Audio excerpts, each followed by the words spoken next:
Olá pessoal do Educacional Plenos Smart Guide. Nesta videoaula nós vamos falar sobre o custo marginal. Vou explicar com um pouco de detalhe para você sobre a teoria do custo marginal. Mas antes de iniciarmos, pedirei que vocês façam a sua inscrição no nosso canal, cliquem no sininho para ativar as notificações, ficarem ligados em tudo que nós postamos aqui, claro. Pedirei para vocês curtirem, comentarem e compartilharem os nossos vídeos. Vamos lá. Bom, nesse vídeo, e para entender bem, em geral, as funções marginais, custo marginal, receita marginal, etc., você precisa dominar bem o cálculo diferencial. Então, é importante que você saiba bem as derivadas, a definição de derivada, os métodos de derivação e assim por diante. Então, esse é um pré-requisito para entender este conceito muito importante na administração, na economia, na contabilidade, tá bom? Então vamos lá. Em primeiro lugar, eu preciso entender o que é o bendito do custo. Não adianta falar em custo marginal se não falar sobre custo.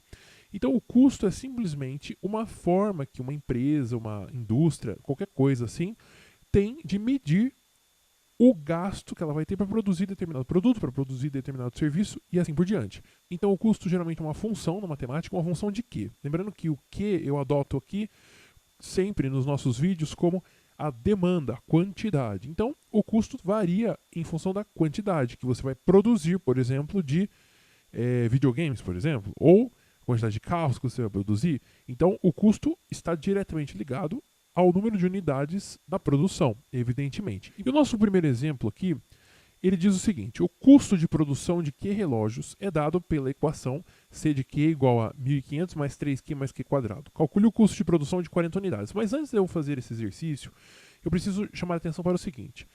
Nós estamos trabalhando com cálculo diferencial. Então, as funções aqui elas são contínuas. Os domínios aqui delas são domínios nos números reais. Então a gente considera inteiros, a gente considera irracionais e assim por diante. Evidentemente, no dia a dia a gente não vai ver produção de raiz de 2 chinelos ou pi consoles de videogame. Óbvio que não.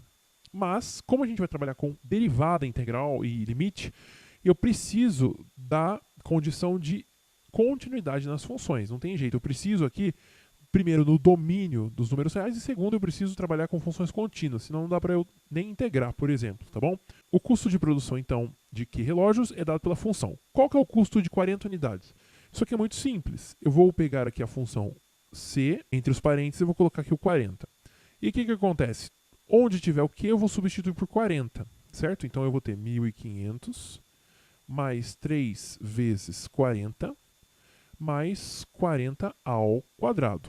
Quando você fizer essa continha, você vai observar que isso aqui dá o seguinte valor, R$ 3.220. Então, para produzir 40 relógios, a empresa ela gasta R$ 3.220. Agora eu vou fazer a mesma coisa para o caso em que Q é igual a 41, ou seja, eu quero calcular o custo de produção de 41 unidades. Então eu vou ter aqui 1.500, em vez de Q igual a 40, eu coloco 41, e aqui eu ponho também 41 ao quadrado.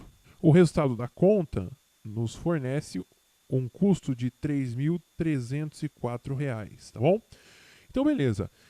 Eu vou explicar por que eu escolhi o número 41. Eu escolhi o 40 no primeiro, por que logo em seguida eu escolhi o 41? Já vou explicar, mas antes nós vamos passar por outros conceitos. Agora vem o tal do custo médio. O que é o custo médio? Bom, o raciocínio de média é muito comum no dia a dia, né? Se eu quero calcular a média das provas sem ponderação, você soma as notas e divide pelo número de provas que você teve, o número de notas, tá? O custo médio é a mesma coisa. Você vai pegar o custo para produzir Q unidades e vai dividir pelo número de unidades, tá?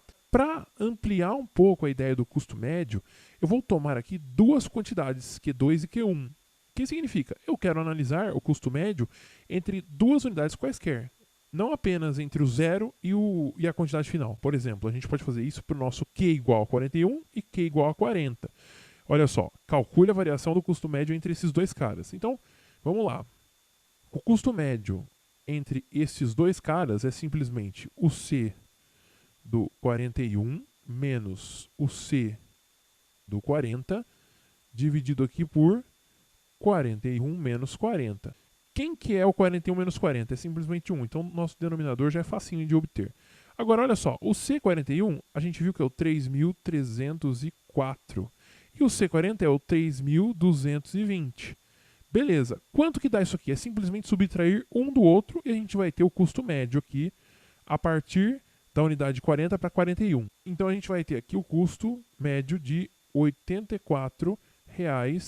Agora veja, o que significa isso? Precisamos interpretar este resultado.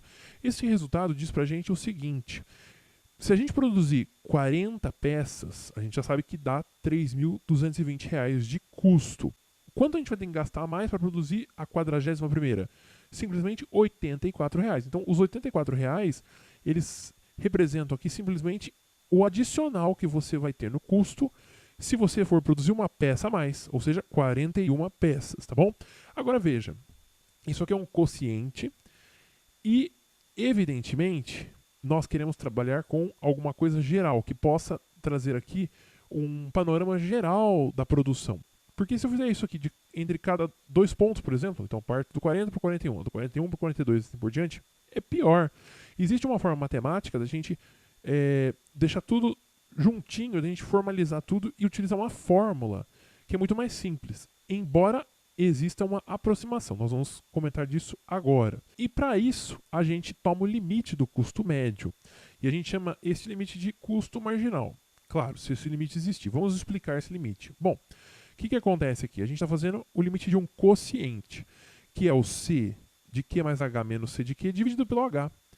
Isso aqui nada mais é que a derivada da função custo total. Então, quando você pega o custo médio e você toma o limite dele, no caso em que H vai para zero, deste modo aqui, simplesmente você vai obter a derivada da função custo, e a gente chama essa derivada de custo marginal. Tá, e para que serve então essa derivada? Ela serve para a gente calcular justamente o incremento do custo entre quaisquer pares de produção. Então, do 40 para o 41, do 50 para o 51 e assim por diante.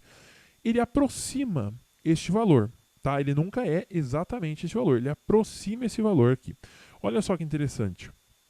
Nós falamos que essas funções, embora sejam contínuas, estão trabalhando com números inteiros. E de fato, qual que é o menor número inteiro possível? É o 1, né? A gente não está trabalhando com 0, porque nem dá para dividir por 0, começa por aí. E a gente não está trabalhando com números negativos. Então, o menor inteiro positivo aqui só pode ser o 1. E é justamente por isso que ele apareceu aqui. Por que eu faço de uma em uma? Porque justamente esse é o menor valor possível em termos inteiros para aproximar a derivada. Olha só, o nosso limite é deste quociente no caso em que H vai para 0. O inteiro mais próximo disso aqui, desse processo de limite, é o 1, não tem jeito, né? Ele é o menor de todos. Não tem menor que ele inteiro. Então, faz sentido a gente trabalhar com o limite. Aquele valor da derivada é muito próximo do custo médio, no caso em que a gente divide por 1 aqui. Por isso que a gente está trabalhando com uma unidade. Então, isso aqui vale de unidade em unidade. Então, quando você deriva a função custo total, você vai obter o incremento para produzir a próxima peça. Tá? Vou dar um exemplo aqui, ó. A gente já sabe que a função custo é essa. Calcule o custo marginal. Bom, primeiro tem a função custo marginal, que ela é simplesmente a derivada da função custo total. Aí você precisa lembrar das regrinhas de derivação. Então, qual é a derivada da função custo aqui no que é o número de peças produzidas? Bom, é a derivada de cada uma dessas funções. Isso aqui é uma função polinomial do segundo grau, muito simples de derivar isso aqui. Derivada de 1500, 0, porque é uma constante. Derivada de 3q, apenas o 3. Derivada de q², 2q. Pronto. A nossa função custo marginal, que é a derivada da função custo total, é simplesmente 2q mais 3. Agora, eu consigo calcular o custo marginal no caso em que q é igual a 40. Simplesmente eu faço o quê? C' de q substituído agora vira 40. Então, C' de 40 é simplesmente 2 vezes 40 mais 3. Bom, aí você faz a continha, muito simples, né? Isso aqui dá 83. Lembrando, o que é o custo marginal? É exatamente a ideia do custo médio, só que com limite aparecendo na jogada. Então, é simplesmente o valor que você vai adicionar ao custo para produzir a 41ª peça. E a gente compara aqui com o que a gente obteve no custo médio, que foi de R$ 84 a unidade. Você vê que é muito próximo. Agora, como você tem uma função e ela vale para todo mundo, para todos os Qs, né, no domínio, fica simples de você obter qualquer incremento no custo, que é o custo marginal, que é uma aproximação para o custo médio. Você não precisa mais calcular, por exemplo, Q igual a 50 e Q igual a 51. Não, eu simplesmente derivo e calculo essa derivada no ponto 50. Eu já sei que para produzir 51 peças eu vou ter um incremento de tanto que vai ser fornecido pela derivada, entendeu? Então essa é a ideia do custo marginal. Quanto que você vai precisar gastar para produzir a próxima peça? É isso. Bom, eu espero que vocês tenham gostado da nossa videoaula. Eu vou deixar aqui na descrição desse vídeo, também no card aqui do lado, vai aparecer para você, links para você continuar estudando este tema. Então, a gente tem exercícios a serem resolvidos disso aqui. A nossa playlist, é o link que está aqui, está com vários exercícios deste tópico, tá bom? Então, acompanhe aí, inscrevam-se no nosso canal, clicando no sininho e ativando as notificações e, claro, pedirem para vocês curtirem, comentarem e compartilharem os nossos vídeos. Bons estudos e até mais!